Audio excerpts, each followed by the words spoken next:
I am the child, the grandchild, the great-grandchild of refugees from Yaffa. I was born in a refugee camp. I survived the first 2 months of the ongoing genocide. It is an ongoing genocide. I was abducted by the Israeli forces. I was subjected to torture. I was sexually abused by the Israeli soldiers. And I'm not going today, I was invited to read some poems, but I couldn't but start off by reflecting on what I heard from the distinguished speakers.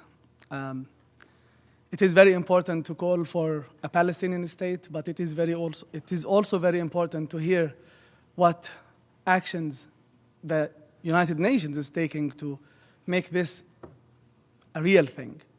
Because emphasizing things over and over again is not going to bring or end the suffering of the Palestinian people.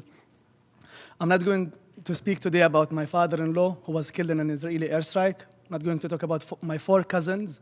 2 of them were killed with their husband and their children. I'm not going to speak today about my grandfather who died in the refugee camp at the age of 72 because there was no hospital, no doctors, no ambulances. Even at the time, there was no phone signal because Israel destroyed everything.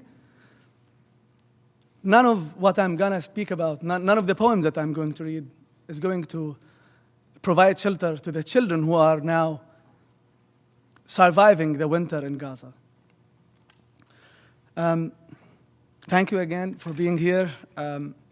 I would like to say that the humanitarian aid, by the way, the last resolution that was passed, 2,803, was passed on my 33rd birthday, November 17th.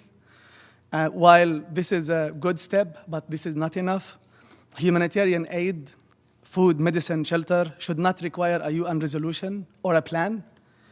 Ending the suffering of a besieged population should never be a conditional or negotiable. There is only one resolution that I think the UN Security Council should be considering. 1, end the Israeli occupation and free the Palestinian people. 2, hold Israel accountable, because I didn't see or hear anyone talking about holding Israel accountable for the war crimes. I was wounded at the age of 60. No one mentioned that, we're going to investigate how this child in 2009 was injured. I have some relatives.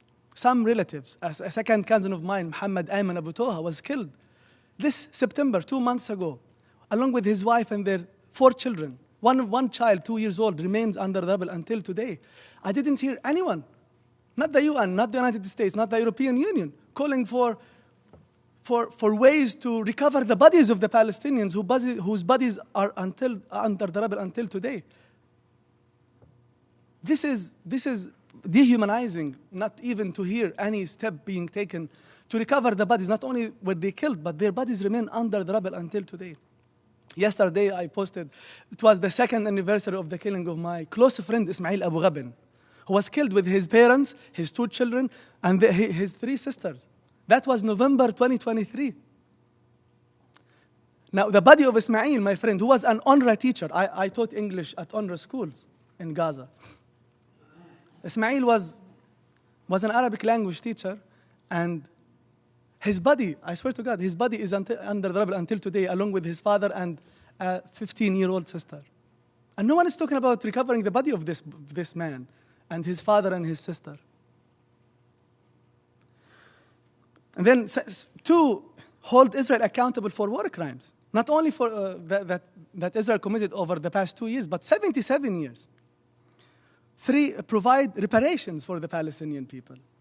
My grandparents' house in Yaffa, it is their own, it is their property that they were expelled from in 1948. It's not only, the right of return is not a national right.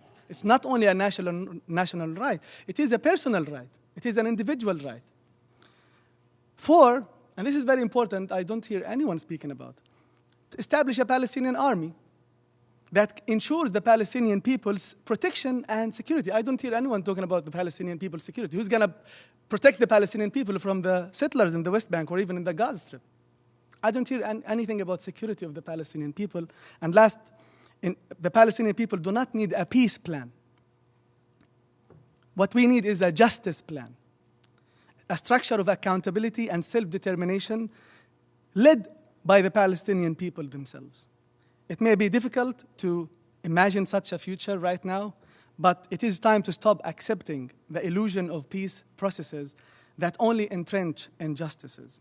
And now to poetry. My dreams as a child. I still have dreams about a room filled with toys my mother always promised we could have if we were rich. I still have dreams about seeing the refugee camp from a window on a plane. I still have dreams about seeing the animals I learned about in third grade, elephant, giraffe, kangaroo, and wolf. I still have dreams about running for miles and miles with no border blocking my feet, with no unexploded bombs scaring me off. I still have dreams about my favorite team playing soccer on the beach, me running on the beach, me waiting for the ball to come my way and run away with it. I dream still about my grandfather, Hassan, whose grave I don't know where it is right now because Israel destroyed the cemetery. I still dream about my grandfather, how much I want to pick oranges with him in Yaffa.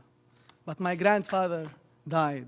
Yaffa is occupied, and oranges no longer grow in his weeping groves. I will only read one poem because of the time. Under the Rubble, and this is a poem that I wrote after October 7th because many of the poems were written before, and you cannot distinguish which was written before or after because it's always been a genocide for us.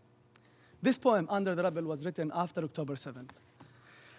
She slept on her bed, never woke up again. Her bed has become her grave, a tomb beneath the ceiling of her room. The ceiling a cenotaph. No name, no year of birth, no year of death, no epitaph, only blood and a smashed picture frame in ruin next to her. In Jabalia camp, a mother collects her daughter's flesh in a piggy bank, hoping to buy her a plot on a river in a faraway land. A group of mute people were talking sign when a bomb fell. They fell silent.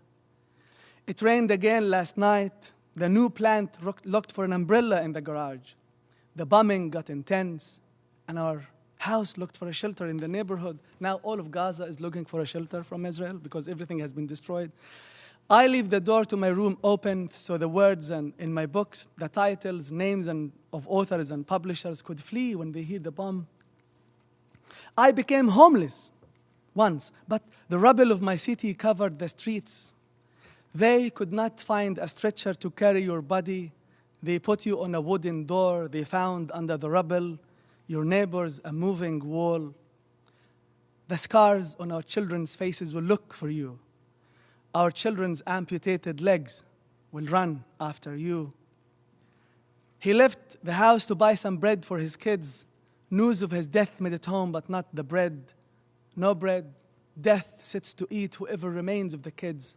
No need for a table, no need for bread. I'll skip one part. I changed the order of my books on the shelves. 2 days later, the war broke out. Beware of changing the order of your books. This is a question I asked when I was in Gaza in November 2023. Where should people go? Because every time, okay, this is a humanitarian zone. People go there, they got bombed. Literally, Ismail, when he was killed, he was in Nusayrat, in southern Gaza, where Israel told him to go with this, and he was killed there. So my question is still, until today, where should people go? Should they build a big ladder and go up? But heaven has been blocked by the bombs and drones and the smoke of death. My son asks me whether when we return to Gaza, I could get him a puppy. I tell him, I promise, if we can find any. I ask my son if he wishes to become a pilot when he grows up. He says, he won't wish to drop bombs on people and houses. When we die, our souls leave our bodies. Take with them everything they loved in our bedrooms. The makeup, the necklaces, the pens. And in Gaza, our bodies and rooms get crushed. Nothing remains for our souls. Even our souls, they remain stuck under the rubble for weeks. Now it's been 2 years. Thank you.